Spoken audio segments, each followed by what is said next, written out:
As we said earlier, Heretics is a book that defends good things much more than it attacks bad things.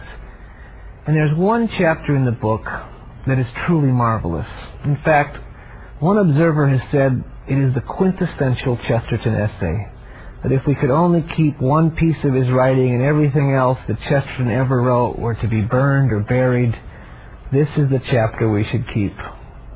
In this chapter, Chesterton defends the institution which is most under attack today, the family. Chesterton calls the family the ultimate human institution. If we can get along in a family, we can get along in other lesser human institutions like neighborhoods or cities or countries. It is a good thing for a man to live in a family for the same reason that it is a good thing for a man to be besieged in a city. It is a good thing for a man to live in a family in the same sense that it is a beautiful and delightful thing for a man to be snowed in. Both situations force him to realize that life is not a thing from outside, but a thing from inside. Life, if it is to be truly stimulating and fascinating, is a thing which, of its nature, exists in spite of ourselves. The modern writers who have suggested that the family is a bad institution have generally confined themselves to suggesting, with much sharpness, bitterness, or pathos, that perhaps the family is not always very congenial.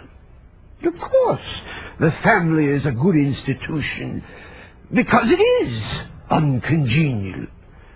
It is wholesome precisely because it contains so many divergencies and varieties. It is, as the sentimentalists say, like a little kingdom, and like most other little kingdoms, it is generally in a state of something resembling anarchy. The men and women who, for good reasons and bad, revolt against the family are, for good reasons and bad, simply revolting against mankind. Aunt Elizabeth is unreasonable, like mankind. Papa is excitable, like mankind.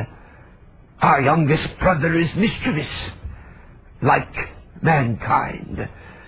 Grandpa is stupid, like the world. He is old, like the world. Those who wish, rightly or wrongly, to step out of all this, do definitely wish to step into a narrower world. They are dismayed and terrified by the largeness and variety of the family.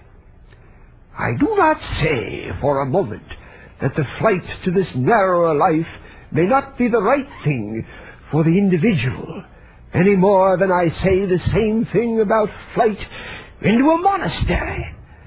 But I do say that anything is bad and artificial which tends to make people succumb to the strange delusion that they are stepping into a world which is actually larger and more varied than their own. The best way that a man could test his readiness to encounter the common variety of mankind would be to climb down a chimney into any house at random and get on as well as possible with the people inside. And that I should think is essentially what each one of us did on the day that we were born. Chesterton says the supreme adventure is being born. When we step into the world, it is like stepping into a splendid and startling trap. It is something we do not expect. When we step into a family, we step into a fairy tale.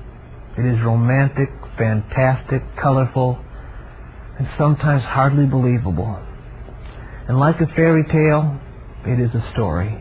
And if there is a story, there is a storyteller. Each day is a new chapter.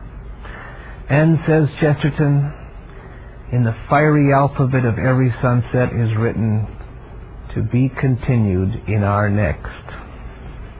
I'm Dale Ahlquist. Join us again on the Apostle of Common Sense.